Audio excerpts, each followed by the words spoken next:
Pengajian Kitab.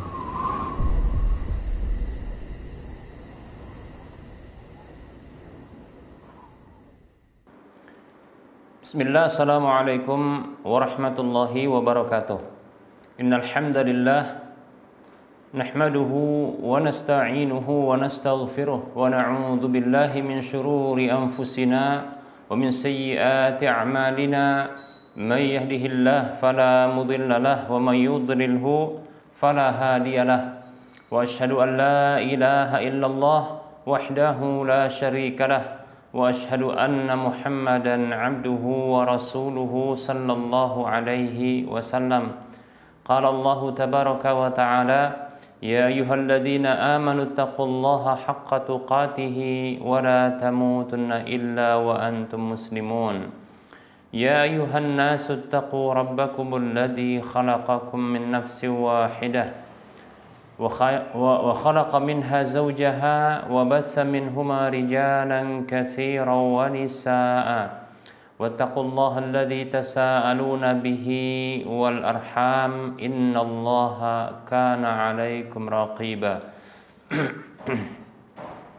Ya ayyuhalladzina amanu taqullaha wa qulu qawlan sadida yuslih lakum a'malakum wa yaghfir lakum dhunubakum wa may yuti'illaha wa rasulahu faqad faza fawzan 'azima. Amma ba'd, fa inna asdaqal haditsi kitabullah wa khairal huda huda Rasulillah sallallahu alaihi wasallam wa syarrul umuri muhdatsatuha wa kullu muhdatsatin bid'ah wa kullu bid'atin dhalalah wa kullu dhalalatin finnar.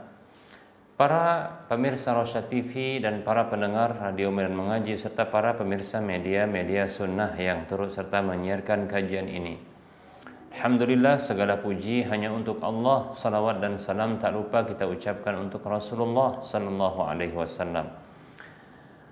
Para pemirsa Rosyad TV dan para pendengar Radio Medan Mengaji serta para pemirsa media-media sunnah yang terus serta menyiarkan kajian ini, kita lanjutkan pembahasan kitab Minhajul Muslim di bab yang keempat tentang ibadah, dan kita masih membahas tentang perkara-perkara yang diwajibkan di dalam salat para hamba Allah rahimani wa rahimakumullah. Berikutnya yang disebutkan oleh Syekh Abu Bakar Jabir Al-Jazairi rahimahullahu ta'ala adalah yang keempat, qiraatul Fatihah, membaca Al-Fatihah. Para hamba Allah rahimani wa rahimakumullah, membaca Al-Fatihah ini merupakan rukun dari rukun-rukun salat. Baik itu salat fardu maupun salat sunnat. Para hamba Allah rahimani wa rahimakumullah,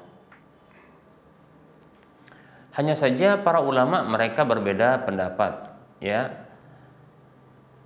Apakah makmum dalam salat jahriyah, dalam salat yang membaca dengan keras bacaannya oleh imam, seperti contohnya salat maghrib, isya, subuh, kemudian salat Jumat, apakah makmum membaca Al-Fatihah? Apakah makmum membaca Al-Fatihah di belakang imam, ataukah ya makmum itu diam mendengarkan bacaan imam? Baik para hamba Allah rahimani wa rahimakumullah. Nah, di sini terjadi perbedaan pendapat di kalangan para ulama.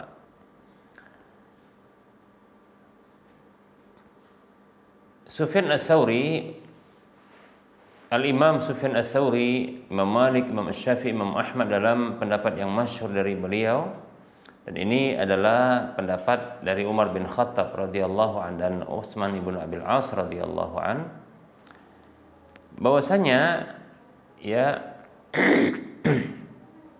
makmum ya itu tetap membaca, makmum ini tetap membaca, ya wajib tetap membaca Al-Fatihah di belakang imam, ya walaupun salatnya jahriyah. Demikian. Namun sepakat para ulama, tidak ada perbedaan pendapat, ya sepakat para ulama, ya bisa dikatakan ini adalah jumhur ulama yang bahwasanya baik itu imam maupun makmum dalam kondisi sholat sirriyah atau di sholat jahriyah tapi di rakaat ketiga atau keempatnya, ya, maka ini tetap membaca Al-Fatihah. Demikian. Baik para hamba Allah rahimani wa rahimakumullah.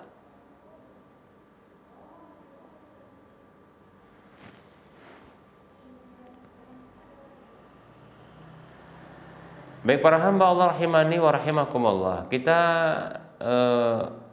lanjutkan. Kita menyebutkan dalil yang menunjukkan bahwasanya membaca Al-Fatihah, ya, ini merupakan rukun dari rukun-rukun salat. Hadis yang pertama adalah hadis Ubadah bin Samit radhiyallahu anhu bahwa Nabi sallallahu alaihi wasallam bersabda, "La salata liman lam yaqra bi Fatihatil Kitab." Ini dalam hadis yang diriwayatkan oleh Imam Bukhari, Imam Muslim dan yang lainnya. Nabi sallallahu alaihi wasallam bersabda, tidak ada salat bagi orang yang tidak membaca Al-Fatihah. Baik para hamba Allah rahimani wa rahimakumullah. Hadis yang lain, ya, hadis yang dikeluarkan oleh Imam Muslim, Abu Daud, An-Nasai, Tirmidzi dan Ibnu Majah. Nabi sallallahu alaihi wasallam bersabda, hadis dari Abu Hurairah radhiyallahu anhu bahwa Nabi sallallahu alaihi wasallam bersabda, "Man shalla salatan lam yaqra fiha bi Fatihatil Kitabi fa hiya khidajun ghairu tamamin." Nabi sallallahu alaihi wasallam bersabda, siapa saja yang salat dengan sebuah salat, baik itu yang wajib maupun yang sunat, yang dia tidak membaca pada salat tersebut Fatihah, yaitu Fatihatul Kitab, surah Al-Fatihah, maka itu adalah khidaj, yaitu tidak sempurna. Maksud khidaj adalah naqisah, yaitu kurang, ya. Demikian. Baik para hamba Allah rahimani wa rahimakumullah.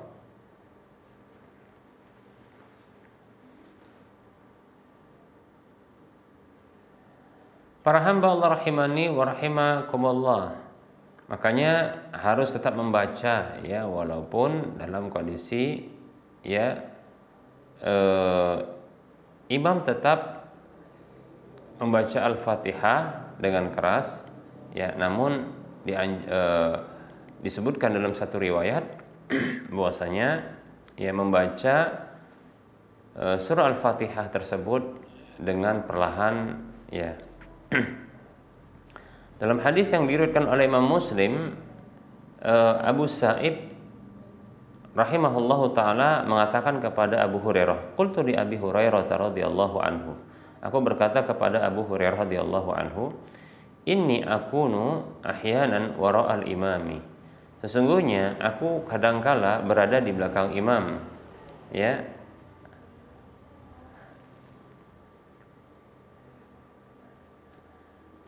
Qala, maka Abu Sa'ib mengatakan, faghamaza Abu Hurairah zira'i, ya, maka Abu Hurairah menyentuh lenganku sembari mengatakan, iqra biha fi nafsika, bacalah Al-Fatihah itu pada dirimu. Maksudnya jangan dikeraskan, tapi baca hanya pada didengarkan oleh dirinya sendiri. Demikian. Baik, ya, jadi tidak keras, tidak mengganggu orang lain. Ini dalil yang menunjukkan bahwasanya tetap membaca Al-Fatihah walaupun di belakang imam yang membaca dengan keras. Demikian, ya.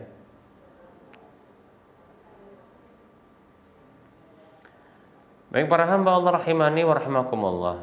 Kemudian ada hadis Rifa'ah ibnu Rafi radhiyallahu anhu yang mengkabarkan tentang kisah orang yang keliru salatnya. Lalu Nabi sallallahu alaihi wasallam bersabda kepadanya, "Summa qra' bi ummil Qur'ani, summa qra' bima syi'ta, summa sna' dzalika fi kulli rak'atin." Kemudian bacalah, ya, Ummul Quran itu yaitu Al-Fatihah. Kemudian bacalah, ya, apa yang engkau kehendaki. Kemudian lakukan hal itu di setiap rakaat. Hadisnya hadis yang dikeluarkan oleh Imam Ahmad. Demikian, ya. Baik para hamba Allah rahimani wa rahimakumullah. Sementara Imam Abu Hanifah berpendapat ya bahwasanya tidak wajib baca Al-Fatihah. Ya, tidak wajib baca Al-Fatihah. Dan ini satu riwayat dari Imam Ahmad, namun tidak masyhur dari beliau. Ya. Imam Abu Hanifah berpendapat bahwasanya tidak wajib baca Al-Fatihah. Ya, bahkan cukup ya membaca satu atau beberapa ayat ya dari Al-Qur'an. Demikian. Dengan dasar firman Allah Subhanahu wa taala dalam surah Al-Muzammil ayat 20 ya, Allah katakan a'udzu billahi minasyaitonir rajim faqra'u ma tayassara minal Qur'an faqra'u ma tayassara minhu. Bacalah ya apa yang mudah dari Al-Qur'an itu dan bacalah apa yang mudah darinya. Demikian. Baik para hamba Allah rahimani wa rahmakumullah, maka jumhur ulama mengatakan bahwasanya ayat ini ya tidaklah menunjukkan secara jelas tentang apa yang wajib untuk dibaca di dalam Al-Qur'an, di dalam sholat. Demikian ya.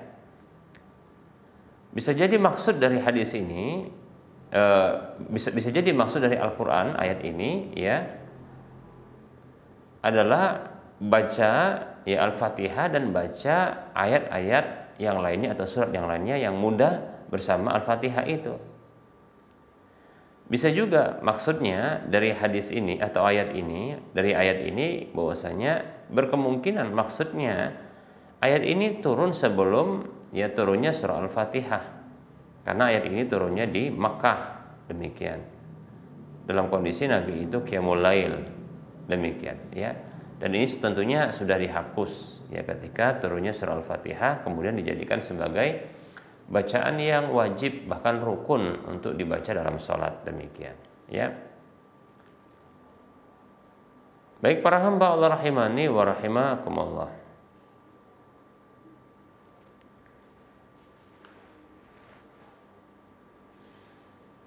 Dalam hadis yang lain disebutkan sebagai hujjah bagi pendapat ini ya bahwasanya dalam hadis Abu Hurairah tentang kisah orang yang salah sholatnya, Rasulullah bersabda kepadanya, "Semaqra' ma tayassara ma'aka minal Qur'an." Kemudian bacalah apa yang mudah bersamamu dari Al-Qur'an. Tidak disebutkan di sini Al-Fatihah. Demikian ya. Hadisnya sahih ya. Maka kita katakan ya hadis ini ya ini masih dia mujmal. Mujmal itu maksudnya adalah global. Dia butuh untuk dijelaskan ya. Dia harus dijelaskan. Demikian ya. Jadi dalil yang menjelaskan itu atau yang mengkaitkan itu adalah sabda Nabi kepada orang yang keliru salatnya dengan ungkapan semaqra bi ummil Quran, semaqra bima syi'ta. Kemudian bacalah umul Al-Quran yaitu Al-Fatihah. Kemudian bacalah setelah itu apa yang mudah atau apa yang kau kehendaki. Nah seperti itu cara memahaminya.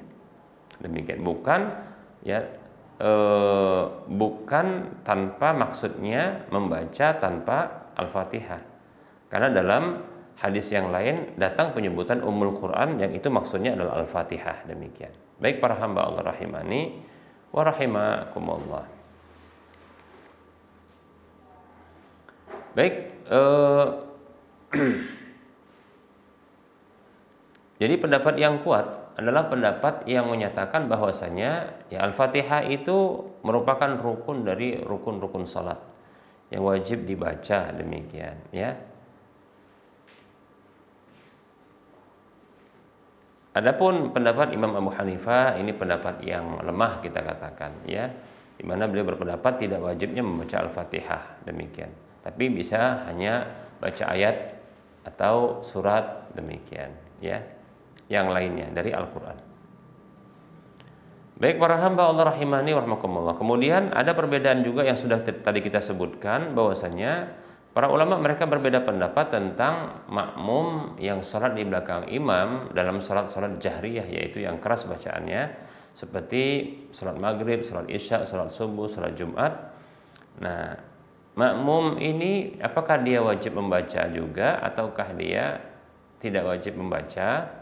Baik ya, di sini juga ada perbedaan pendapat. Ya. Wallahu taala alam. Ya, pendapat yang pertama mengatakan ya bahwasanya kewajibannya adalah diam, ya, gugur dari makmum tersebut, ya, membaca Al-Fatihah ketika imamnya membaca dengan keras. Karena alasannya makmum diperintahkan untuk diam ketika, ya, mendengarkan bacaan imam. Berdasarkan firman Allah Subhanahu wa taala dalam surah Al-A'raf ayat 204, Allah katakan, a'udzu billahi minasyaitonir rajim. Wa idza quri'al Qur'anu fastami'u lahu wa ansitu la'allakum turhamun. Apabila dibacakan Al-Qur'an itu maka dengarkanlah dan diamlah agar kalian dirahmati. Demikian, ya. Begitu juga ada hadis Nabi sallallahu alaihi wasallam yang diriwayatkan oleh Imam Ahmad dalam musnadnya. Nabi mengatakan sallallahu alaihi wasallam, "Idza kabbarul imamu fakabbir wa idza qara'a fa ansitu." Apabila imamnya takbir maka takbirlah kalian, apabila dia membaca maka diamlah kalian. Demikian, ya. Baik para hamba Allah rahimani wa rahimakumullah. Ini pendapat yang pertama. Pendapat yang kedua, ya,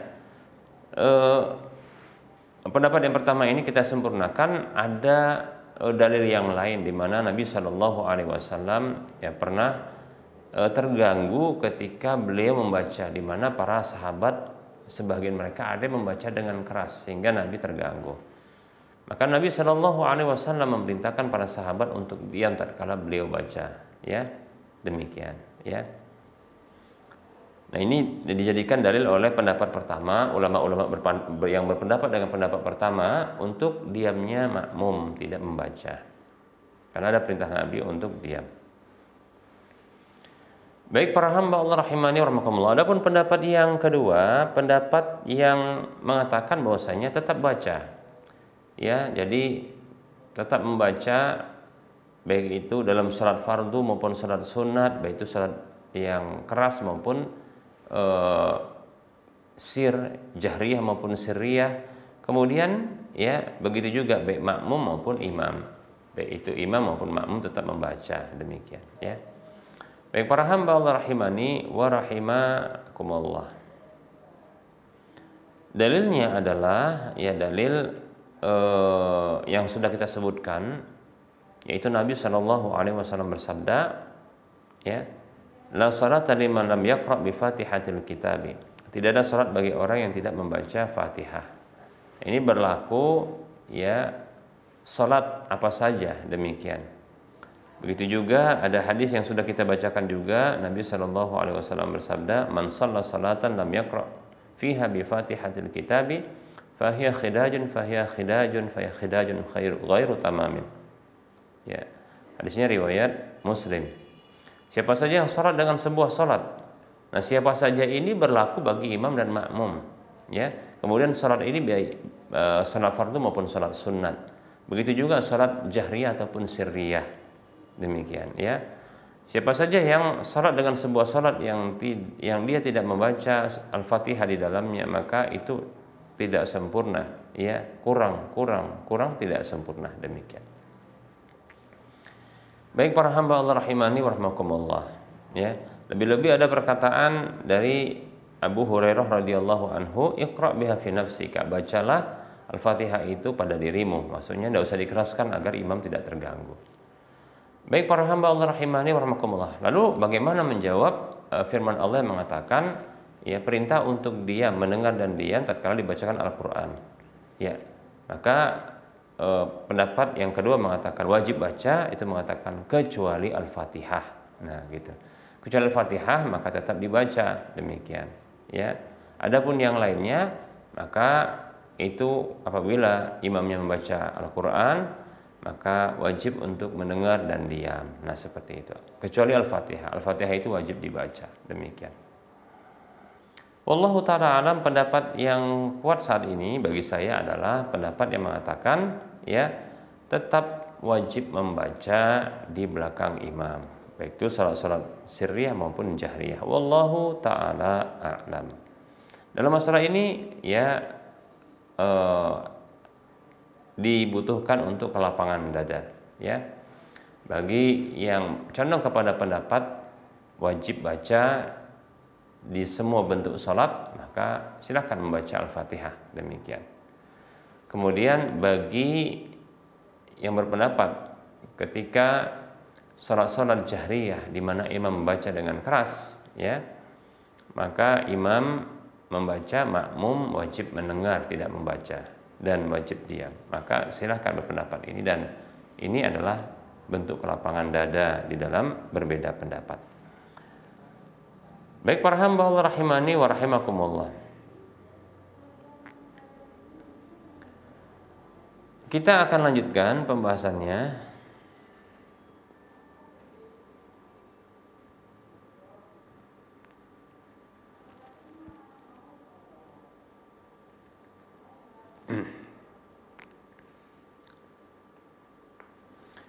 Apakah harus membaca basmalah di awal setiap kali membaca Al-Fatihah? Baik para hamba Allah rahimani wa rahimakumullah, para ulama mereka berbeda pendapat tentang hukum membaca Bismillahirrahmanirrahim di awal surah Al-Fatihah. Nah, ini perbedaan mereka, perbedaan pendapat seperti ini karena adanya perbedaan pendapat sebelumnya, apakah Bismillahirrahmanirrahim itu ayat dari surah Al-Fatihah ataukah bukan? Demikian. Baik para hamba Allah rahimani wa rahimakumullah.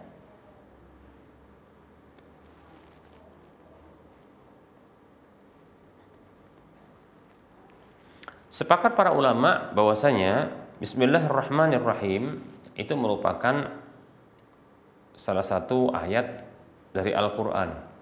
Ya, karena disebutkan dalam surah yang lain, kalau tidak salah dalam surah An-Naml, ya. Bahwasanya ya wa innahu min Sulaiman, ya, Allah mengatakan wa innahu min Sulaiman wa innahu bismillahirrahmanirrahim, demikian, ya. Nah, pendapat yang kuat ya terkait dengan basmalah bismillahirrahmanirrahim, apakah dia ayat dari surah Al-Fatihah ataukah bukan? Maka ada pendapat yang mengatakan bahwasanya ini adalah pendapat yang paling kuat, bahwasanya Bismillahirrahmanirrahim bukanlah ayat pertama dari surah Al-Fatihah, demikian, ya. Hanya saja tetap wajib membaca ya basmalah tersebut sebelum membaca ya Al-Fatihah, ya, sebagaimana ya jumhur ulama berpendapat demikian, ya, wallahu taala alam.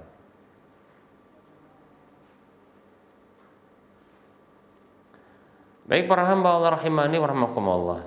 Nah, bagi orang yang tidak menghafal atau tidak hafal Al-Fatihah, ya, apakah dia wajib untuk baca Al-Fatihah juga? Demikian. Baik para hamba Allah rahimani wa rahimakumullah, maka hukum asal salat itu tidak sah salat itu ya tanpa membaca Al-Fatihah. Demikian. Nah, bagi orang yang tidak menghafalnya, maka diwajibkan baginya untuk belajar membaca Al-Fatihah dan menghafalnya. Demikian. Ya, karena terkait dengan kewajiban sholat, maka wajib baginya untuk menghafalnya, membacanya dan menghafalnya. Nah, seperti itu. Ya. Nah, jika dalam kondisi dia belum hafal dan dia sudah berkewajiban untuk sholat, maka yang boleh dilakukan oleh dia dalam kondisi dia belum hafal, ya, maka dia bisa menggantinya dengan bacaan tasbih, tahmid, tahlil dan takbir, demikian, ya. Berdasarkan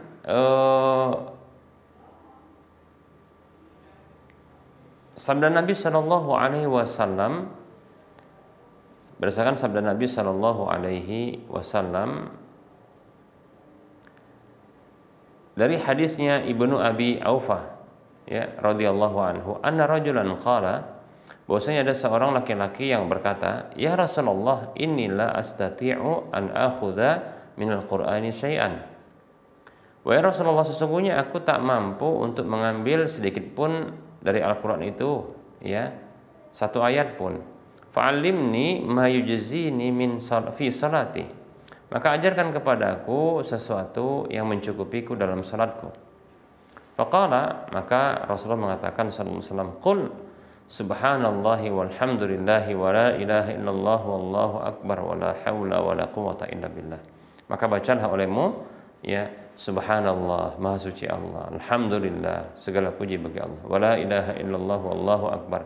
Tidak ada sesembahan yang berhak disembah kecuali Allah, dan Allah maha besar. Wala haula wala quwata illa billah. Tidak ada daya dan kekuatan kecuali milik Allah. Demikian. Hadisnya diriwayatkan oleh Imam Abu Daud dan dihasankan oleh Syekh Al-Albani rahimahullah taala dalam Irwaul Ghalil. Demikian. Nah, ini yang mesti dibaca, ya. Subhanallah, alhamdulillah, wa la ilaha illallah, wallahu akbar, wa la hawla wa la quwata illa billah. Kalau tidak hafal Al-Fatihah, demikian. Baik para hamba Allah rahimani wa rahimakumullah. Namun tetap wajib di waktu-waktu luangnya dia belajar membaca Al-Fatihah. Kalau dia bisa, contohnya, jika memungkinkan bagi dia belum hafal Al-Quran, dia belum bisa baca Al-Quran, maka tidak mengapa dia itu mengambil sebuah kertas, lalu dia tulis itu surah Al-Fatihah dengan lafadz huruf Latin, ditulis gitu. Lalu dia baca ketika dia sholat. Maka ini lebih utama ketimbang kalau dia baca Subhanallah walhamdulillahi wa la ilaha illallah wallahu akbar. Karena ketika itu dia sedang melakukan sebuah kewajiban semampunya. Fattaqullaha mastata'tum. Lakukan bertakwalah kepada Allah semampu kalian, demikian. Idza amartukum bisyai'in fa'tu minhu mastata'tum. Bila aku perintahkan kalian terhadap sesuatu, maka lakukanlah, hadirkanlah, datangkanlah sesuatu itu semampu kalian, demikian. Nah, kemampuannya ketika itu adalah dengan menuliskannya dalam bentuk huruf-huruf Latin, kemudian dia baca ketika dia sholat, setelah tentunya membaca doa iftitah, demikian. Tidak mengapa yang seperti ini, walaupun dia melihat dengan tulisan, tidak mengapa.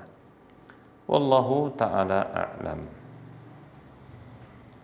Baik, untuk materi kita cukupkan pada pertemuan kali ini, membahas satu kewajiban atau satu rukun dari rukun salat, yaitu membaca Al-Fatihah. Insyaallah ta'ala kita akan lanjutkan pembahasan berikutnya di waktu yang akan datang.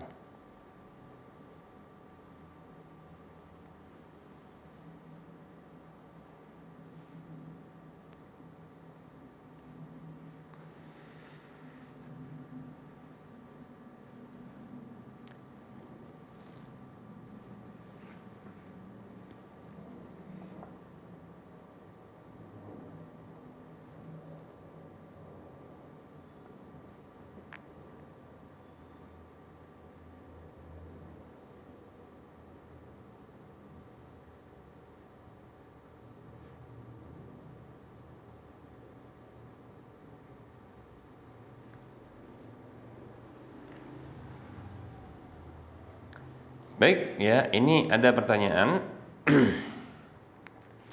Bismillah, assalamualaikum Ustadz. Mohon penjelasan terhadap ungkapan ulama berikut ini. Apakah ini bid'ah, yaitu bid'ah takbir berjamaah? Syekh bin Baz rahimahullah ta'ala mengatakan, yang terjemahannya berikut ini. Adapun takbir bersama-sama yang merupakan kebid'ahan adalah dua orang atau lebih mengangkat suara bersama-sama, memulainya bersama, mengakhirinya bersama dengan satu suara dan tata cara yang khusus. Amalan seperti ini tidak ada asalnya dan juga tidak ada dalilnya, dan ini merupakan bid'ah dalam cara bertakbir yang Allah tidak turunkan dalil tentangnya. Disebutkan dalam Majmu' Fatawa wal Maqalat, punya Syekh bin Baz rahimahullah ta'ala. Baik, Bismillah, waalaikumsalam warahmatullahi wabarakatuh. Saya condong kepada pendapat ini, Tapi pendapat ini adalah yang dibawakan kepada kegiatan sebahagian orang dalam bertakbir, yaitu memimpin takbir atau memberikan komando kepada takbir itu, yaitu satu orang itu dia memimpin takbir lalu diikuti oleh ya orang-orang yang sekitarnya, ya demikian. Seperti imam contohnya ketika dia selesai sholat lalu dia memimpin takbir tersebut, ya sementara yang lainnya itu mengikuti setelah dia diam, demikian. Jadi memberikan komando atas takbir tersebut lalu diikuti yang seperti itu bersama-sama dari awal sampai akhir. Maka inilah yang dibawakan ya pernyataan Syekh bin Baz rahimahullahu taala ya dalam masalah ini. Adapun ya apabila contohnya ya seseorang yang dia bertakbir lalu takbirnya itu diikuti oleh yang lainnya dari awal sampai akhir, itu takbirnya tidak dikomandoin tapi dia ya mengikutin, ya tidak ada komando. Bahkan ketika satu berhenti yang lainnya masih lanjut, demikian ya. Maka wallahu taala alam ini tidak termasuk yang dinyatakan oleh Syekh bin Baz rahimahullahu taala ini, demikian ya. Jadi maksud yang diungkapkan beliau adalah takbir secara bersama-sama itu adalah takbir yang dipandu dan dipimpin oleh imam, yang ini akhirnya akan bersama-sama, ya. Oleh karenanya sebahagian dari tindakan kaum muslimin, ya kalau ada yang seperti ini maka inilah dia yang tidak benar sebenarnya, ya. Dalam riwayat dari Abdullah bin Umar radhiyallahu anhuma, ya dikisahkan Nafi' yang menceritakan bahwasanya Abdullah bin Umar itu bertakbir dengan takbiran di kemahnya, lalu ternyata suaranya didengar oleh orang-orang di pasar. Lalu orang-orang pun ketika itu yang di pasar ikut takbir, demikian ya, takbirnya Abdullah bin Umar itu, ya demikian. Maka ketika itu ya sebagian orang yang ada di pasar yang mendengarkan takbirannya Abdullah bin Umar, ya itu lantas mereka mengikuti. Kemudian orang yang lain ketika mendengarkan hal itu ikut mengikuti. Maka ketika itu disebutkan bahwasanya Mina ketika itu ya bergema dengan adanya takbir, demikian ya. Baik para hamba Allah rahimani wa rahimakumullah. Nah, ini bukanlah maksudnya adalah dipimpin, karena Abdullah bin Umar tidaklah maksud memimpin, ya. Dan ini merupakan bentuk ya membaca takbir secara bersamaan, ya. Karena gema itu tentunya ketika ada suara yang dia bersama, demikian. Jadi dibawakan ya larangan atau kebid'ahan ini itu ketika ada pimpinan dipimpin oleh imam, ya atau dipimpin oleh satu orang, kemudian ketika imam selesai atau orang itu selesai maka yang lain juga selesai, demikian. Nah ini yang dia dibawakan pendapat dari Syekh bin Baz rahimahullahu taala yang mengatakan tidak ada dalilnya, ya. Nah seperti itu. Ya, jadi memberikan komando ya takbiran itu ini yang dia tidak ada petunjuk dari Nabi Shallallahu Alaihi Wasallam. Adapun bila contohnya seseorang yang dia atau beberapa orang yang tersadar, oh ini adalah waktu takbiran, ketika ada satu orang yang takbir, lalu dia pun mengikuti takbir itu, diikuti takbir begitu. Walaupun orang yang tadinya memberikan contoh itu sudah tak takbiran lagi, maka mereka terus takbiran. Nah seperti itu. Maka yang seperti ini insyaallah taala ini seperti ya hadisnya Abdullah bin Umar tersebut. Wallahu taala a'lam.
Baik, ada pertanyaan berikutnya.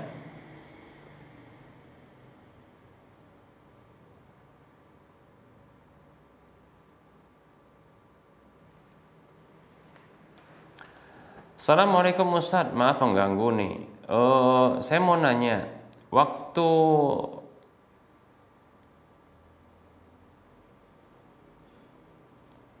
waktu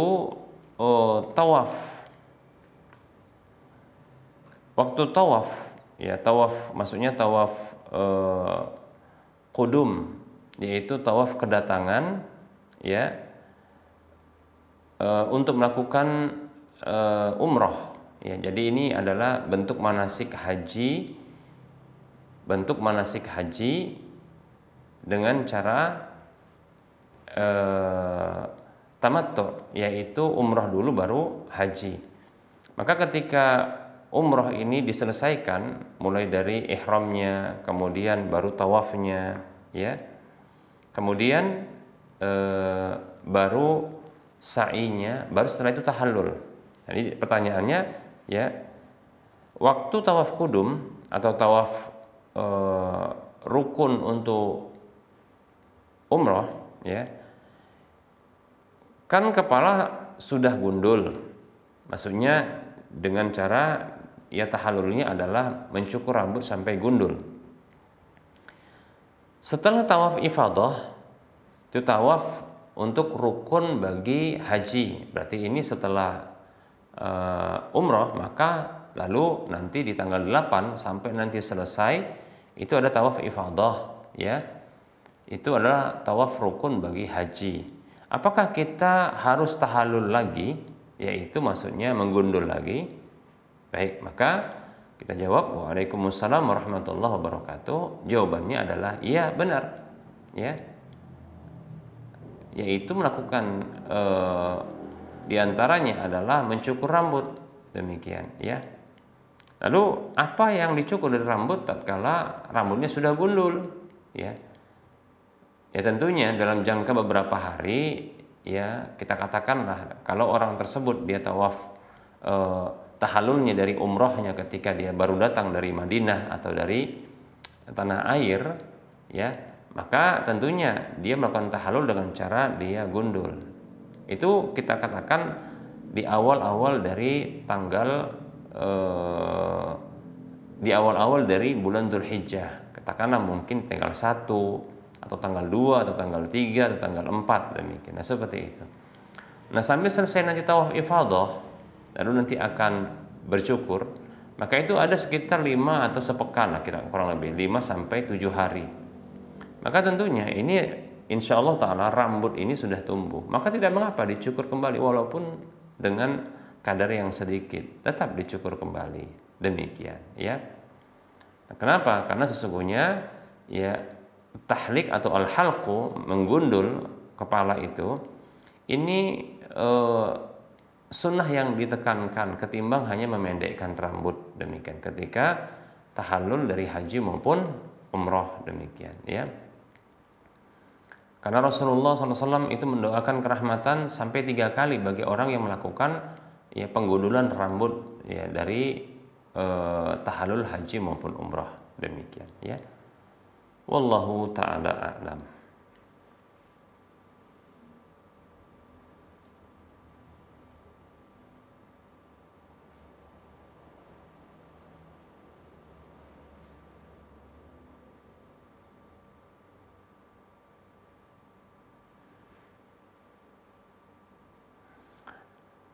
Ada pertanyaan, ya, bagaimana menjawab yang lebih tepat atas pertanyaan, semua kan sudah ada dalam ilmu Allah dan sudah dituliskan. Lalu bagaimana firman Allah dengan firman Allah yang mengatakan walamma ya'lamillahu alladzina jahadu minkum, ya. Dan Allah Subhanahu wa taala, ya, belum mengetahui orang-orang yang berjihad di antara kalian, ya. Bagaimana, ya, menjawab hal yang seperti ini? Ya, seolah-olah, ya, ada sesuatu yang belum diketahui oleh Allah Subhanahu wa taala. Ya, seolah-olah ya ada yang belum diketahui ilmunya oleh Allah Subhanahu wa taala. Baik para hamba Allah rahimani wa rahimakumullah. Nah, di sini perlu diketahui ya bahwasanya Allah Subhanahu wa taala terkait dengan ilmu itu ada dua. Ya, Allah Subhanahu wa taala ya di dalam hal-hal yang terkait dengan ilmu maka ada dua. Ya, yang pertama adalah ya ilmu Allah terhadap apa yang akan terjadi. Kemudian yang kedua adalah ilmu Allah Subhanahu wa taala terhadap apa yang telah terjadi. Baik para hamba Allah rahimani wa rahimakumullah. Jadi ada dua. Jadi ilmu Allah itu ada dua kategori. Pertama, ilmu Allah terhadap apa yang akan terjadi. Kemudian yang kedua adalah ilmu Allah terkait dengan apa yang telah terjadi. Nah, kalau kita pahami seperti ini, maka hilanglah syubhat yang ada di kepala kita. Karena tentunya Allah mengetahui segala sesuatu sebelum terjadi. Tapi tadi kok kenapa ya? Allah sendiri yang mengatakan Allah belum mengetahui orang-orang yang berjihad ya di antara kalian itu. Demikian. Nah, seolah-olah Allah ya ada sesuatu yang belum diketahui oleh Allah. Maka kita katakan bahwasanya memang ilmu Allah itu ya itu terbagi menjadi dua. Ya. Ilmu Allah itu ya itu dibagi menjadi dua. Yaitu pertama ilmu Allah terkait dengan apa saja yang akan terjadi. Ya. Inilah yang disebut dengan ilmu azali. Ya, ilmu yang disebut dengan ilmu azali. Yaitu Allah mengetahui apa saja yang akan terjadi dan bagaimana terjadinya. Ya. Dan di mana saja terjadinya. Demikian. Nah, seperti itu. Semenjak zaman azali dahulu ini sudah diketahui oleh Allah Subhanahu wa taala. Ya. Apa yang akan terjadi, ya, bagaimana terjadinya, di mana terjadinya, demikian. Nah, seperti itu. Allah mengetahuinya. Kemudian, ya, yang kedua adalah ilmu Allah terkait dengan apa yang sudah terjadi. Ya. Ilmu Allah, ya, terhadap apa saja yang sudah terjadi, yang sudah ada, demikian. Maka ini dua hal yang berbeda memang. Nah, kemudian pengetahuan Allah, ilmu Allah tentang apa saja yang akan terjadi, maka ilmu seperti ini tidaklah memberikan pengaruh terhadap adanya pahala dan dosa. Nah, gitu.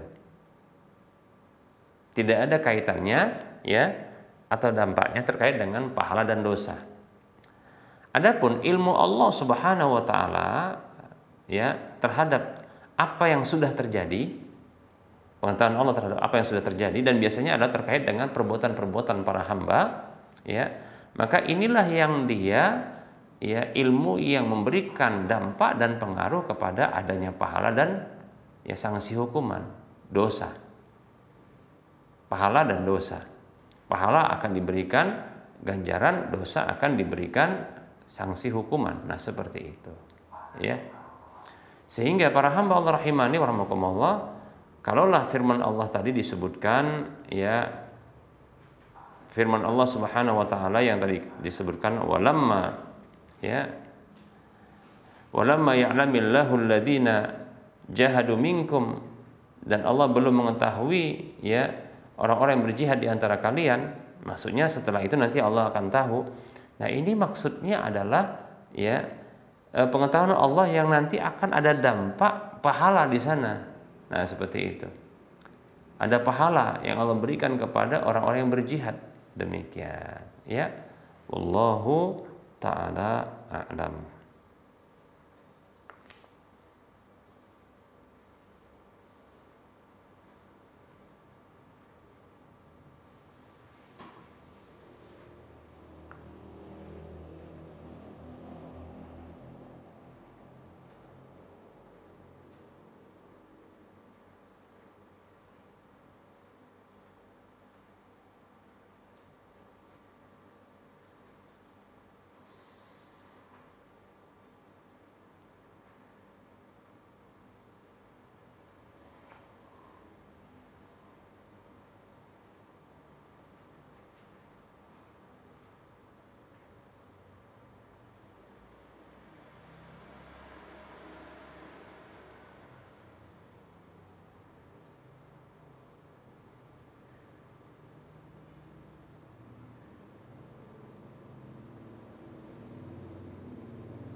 Baik para hamba Allah rahimani wa rahmakumullah, sepertinya kita cukupkan saja dulu ya. Ini ada pertanyaan tapi panjang ya, jadi kita cukupkan saja.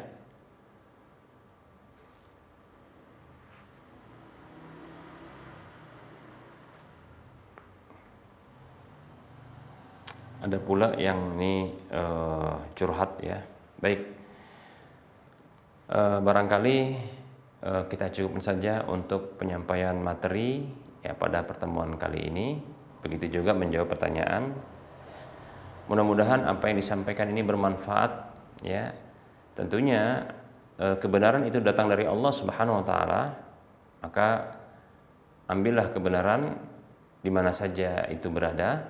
Ya, adapun kekurangan dan kekeliruan dalam penyampaian ini itu datang dari si pribadi dan bisikan syaitan, maka abaikan, tinggalkan, dan jangan lupa dimaafkan. Kepada Allah saya mohon ampun, dan kepada para pemirsa dan para pendengar sekalian saya mohon maaf. Sebelum kita mengakhiri perjumpaan ini, seperti biasa kita akan memberikan motivasi, memberikan dorongan untuk kita berdonasi. Kita akan membangun Masjid Al-Muwahhidin.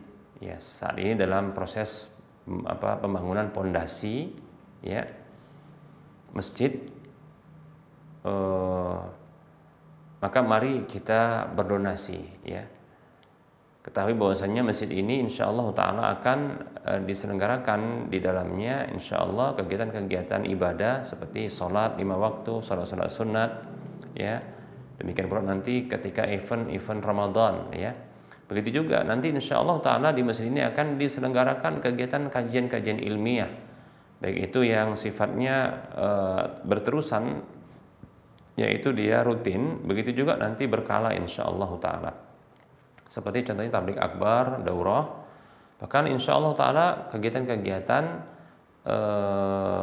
daurah para ulama insyaallah taala.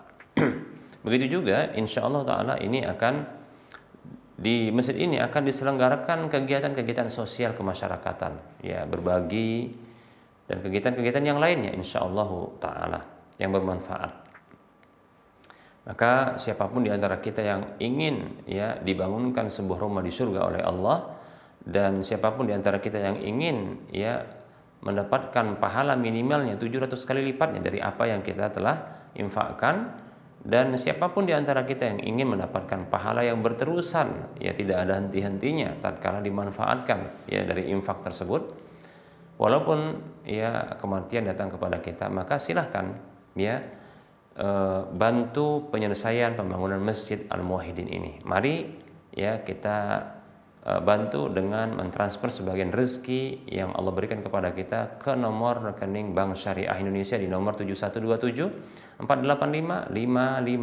atas nama Yayasan Lajnah Dakwah Medan, kode bank 451. Untuk informasi lanjutan Anda bisa melihat ya info tersebut di layar kaca Anda. Semoga Anda termotivasi dan semoga bermanfaat. Mohon maaf atas segala kekurangan dan kesalahan. Kita ketemu lagi di lain kesempatan. Wassallallahu ala Muhammad wa ala alihi wa ashabihi ajma'in. Subhanakallahumma wa bihamdika asyhadu an la ilaha illa anta astaghfiruka wa atubu ilaika walhamdulillahi rabbil alamin. Wassalamualaikum warahmatullahi wabarakatuh.